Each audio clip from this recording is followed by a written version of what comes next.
Now we're gonna set this thing up on this one, I guess so, and then or we're gonna use this one to tie this one on it.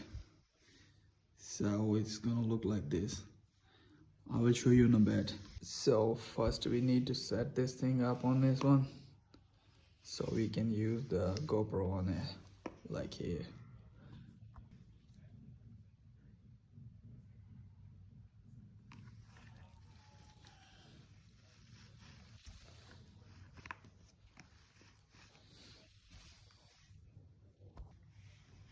So this is how GoPro looks on it.